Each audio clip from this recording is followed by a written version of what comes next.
I am Lillian, 34 years old, and I sell fish at a night market in a forgotten coastal town in Arizona.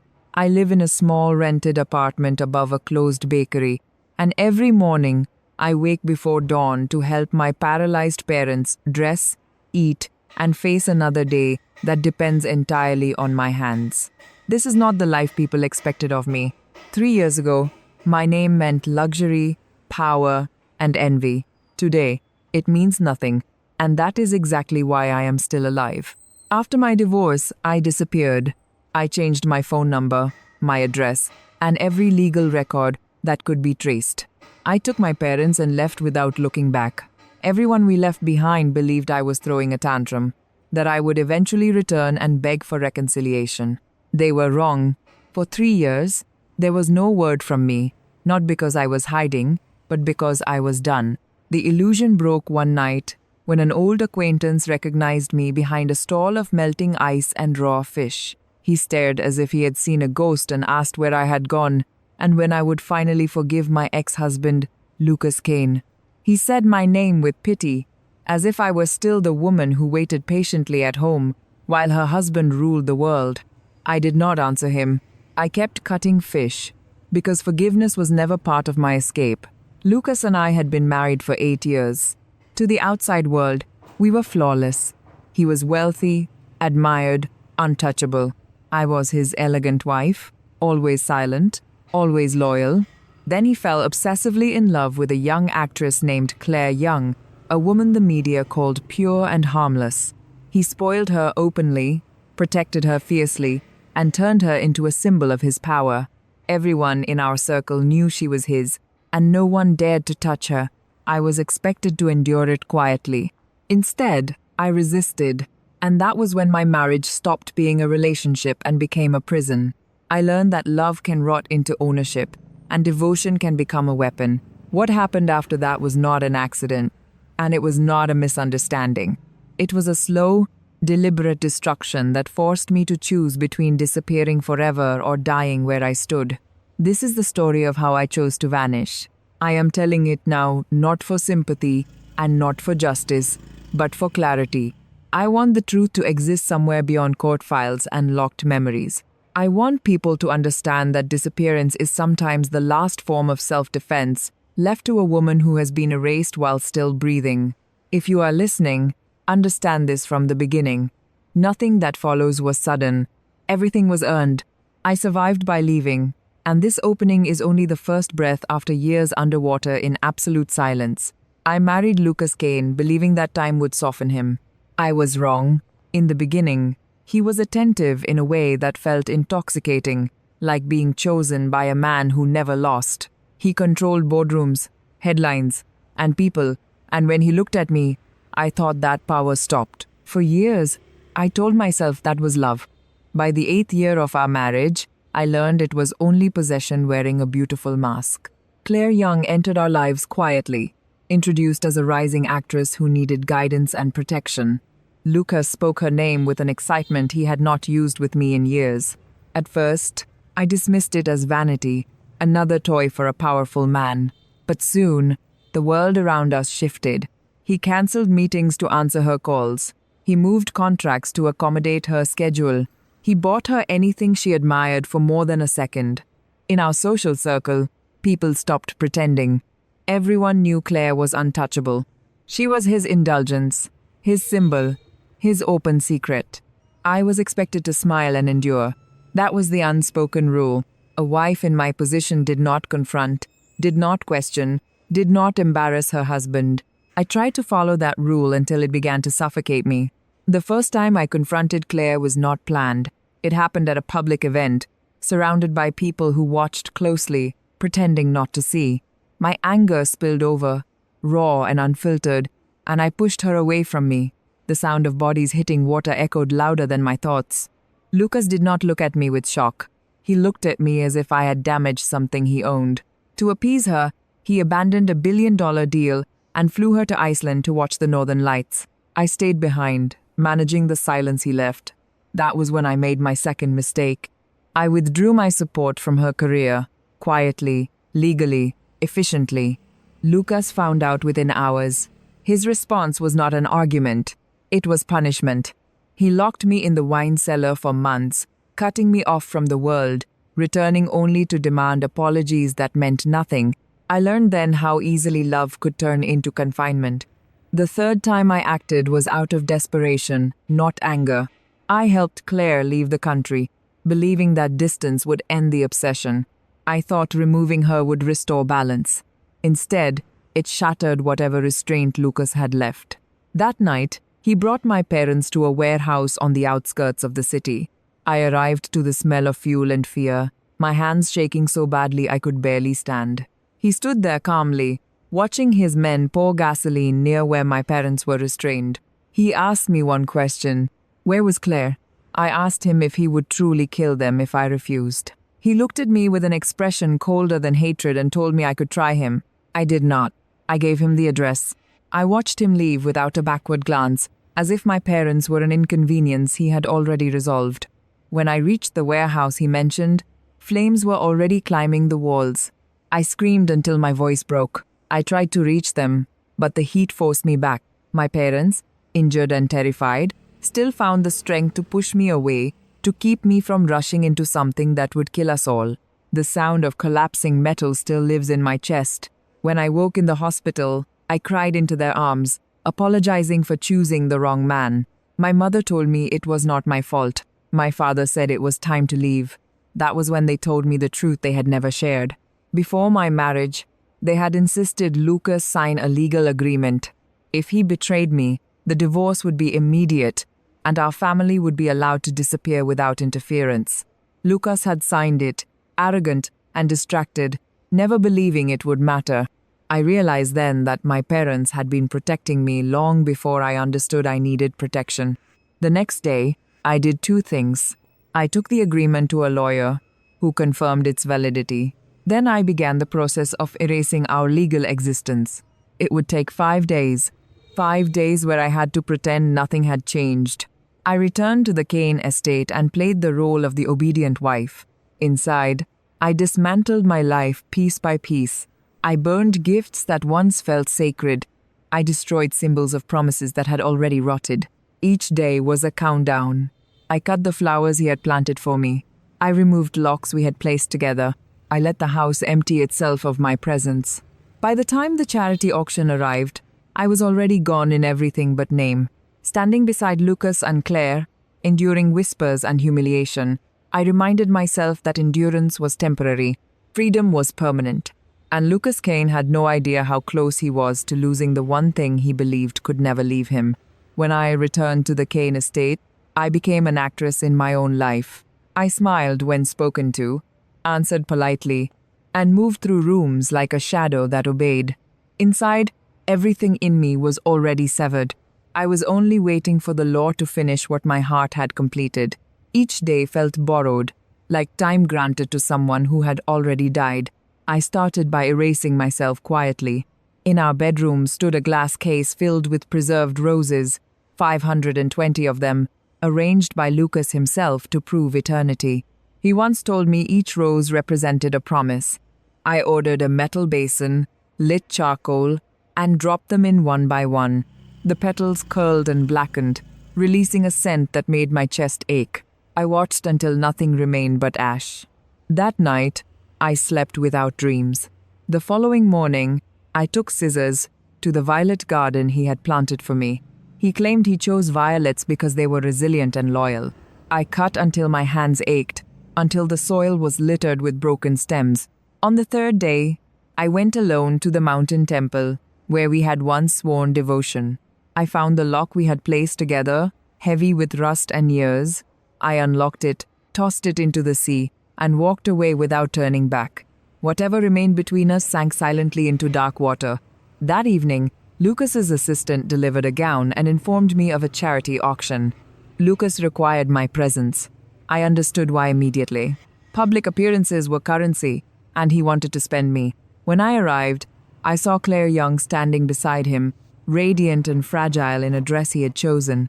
I asked him why I was there if she already occupied my place. He smiled thinly and accused me of jealousy, as if my dignity were a childish tantrum. The room whispered. People watched. Someone misidentified her as Mrs. Kane, then corrected themselves with embarrassment. Claire lowered her eyes and apologized softly, performing humility with practiced precision. My nails cut into my palms as I reminded myself I only needed 2 more days. At the auction, every time I bid, Claire raised the price by a single dollar. Laughter rippled through the crowd. I lifted my paddle higher, unflinching. I had the legal right to do so. I was still his wife, and the assets were still shared. I told her calmly that no matter what Lucas gave her, she would never replace me. Her eyes filled with tears on cue. She fled the room. Lucas grabbed my wrist hard enough to bruise and demanded to know why I forced her away. I told him her choices had nothing to do with me. He shoved me aside and ran after her, leaving me standing alone beneath 100 curious gazes. That night, I barely slept. Near dawn, my phone vibrated with an alert that froze my blood. An auction had gone live online. The items were private videos of me. Only Lucas had those files. He had recorded them when he said distance hurt him and he wanted something to remember me by. When I called him, he laughed and asked if I enjoyed bidding so much. If I did not want the videos to spread, I should keep bidding until I learned my place. I rushed to the auction house, my hand shaking as I forced myself through the doors. The screen displayed my body, exposed to strangers. I felt myself disappear inch by inch as eyes devoured what had once been intimate.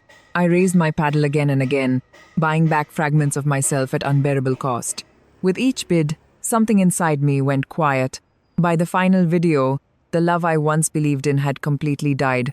When I stepped outside, Lucas called to mock me. I asked him if he feared divorce. He sounded amused. Without his consent, he said, I could never leave. He had forgotten the agreement. The next horror came swiftly. Claire's apartment caught fire that night. She claimed it was an accident, a candle knocked over, and insisted I had nothing to do with it. Lucas did not listen. He dragged me to the hospital and declared I was responsible for her injuries. He ordered doctors to harvest skin from my thigh to graft onto hers. No anesthesia. He said pain would ensure better results. I screamed until my voice vanished. For a moment, I saw hesitation in his eyes, a flicker of something human. Then he turned away. After the surgery, he stayed by my bed briefly, speaking as if nothing irreversible had happened. He said he still loved me most. He said I should apologize to Claire, and everything would return to normal.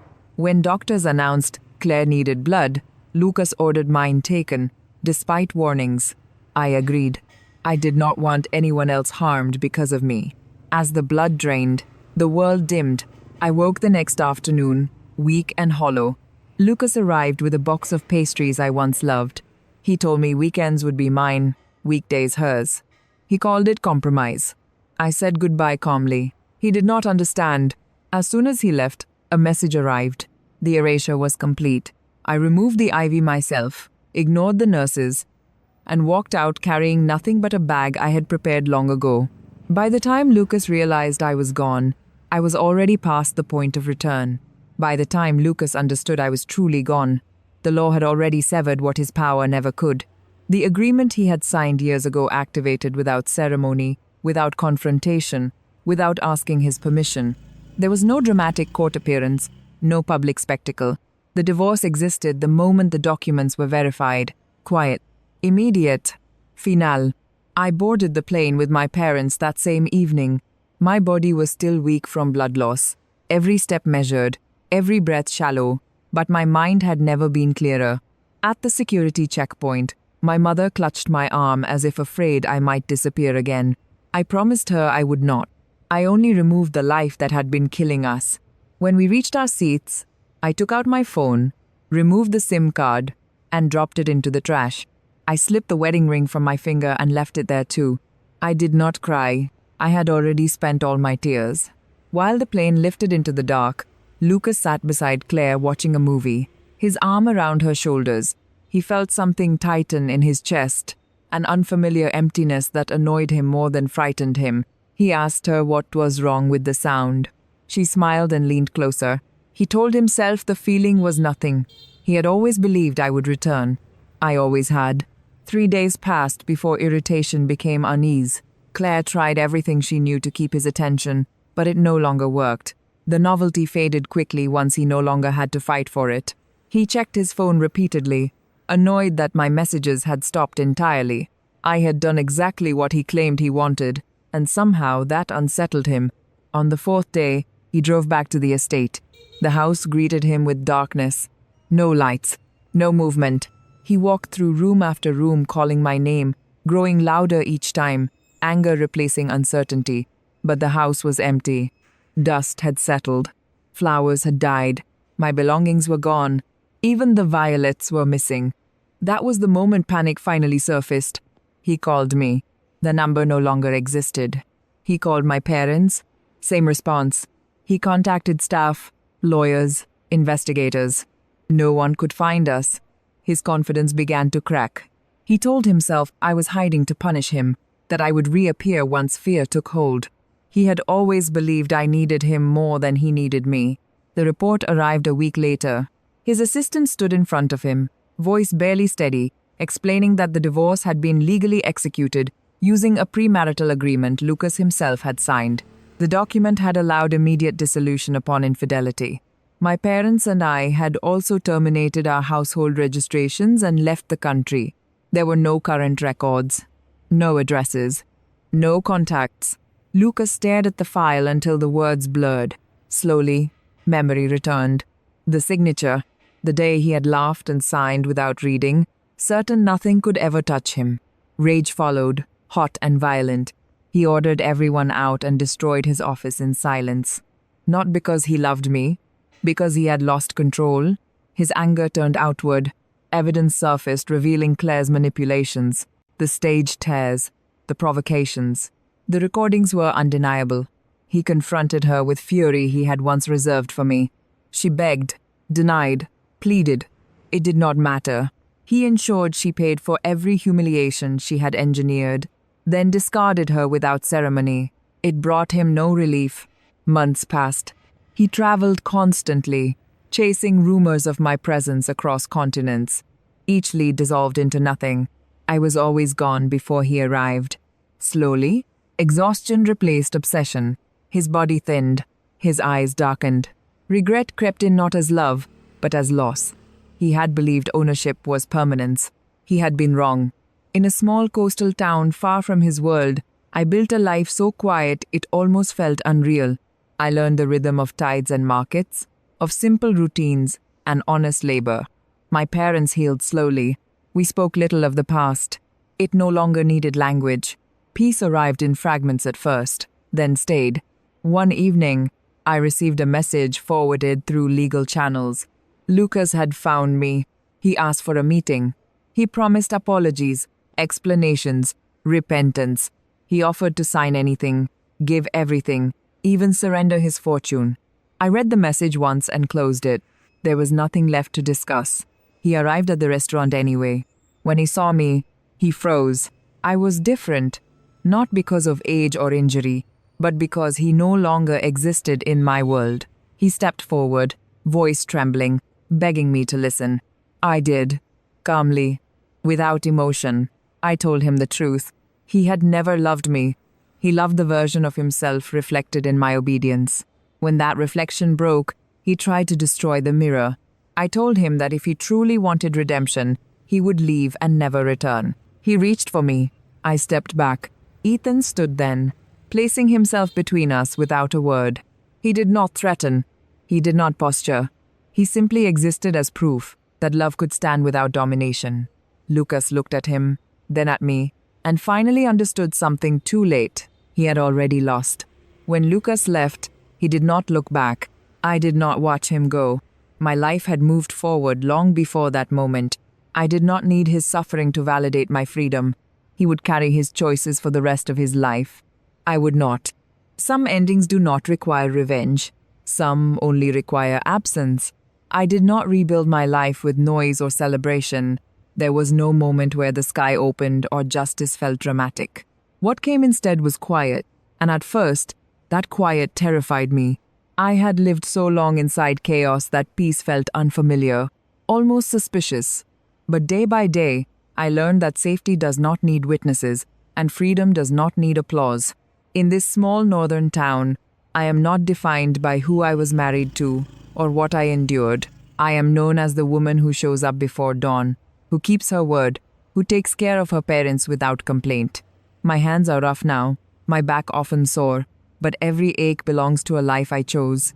I fall asleep, knowing no one will demand anything from my body, my silence, or my loyalty. That certainty is worth more than all the luxury I once lived in. My parents rarely speak about the past. We understand each other without revisiting it. They gave me more than protection when they planned an escape long before I knew I needed one. They gave me permission to survive without shame. Sometimes my mother watches me across the dinner table with quiet pride, and I know she is not mourning what I lost. She is grateful for what I kept. Ethan never asked me to promise forever. He never tried to replace the years that were taken from me.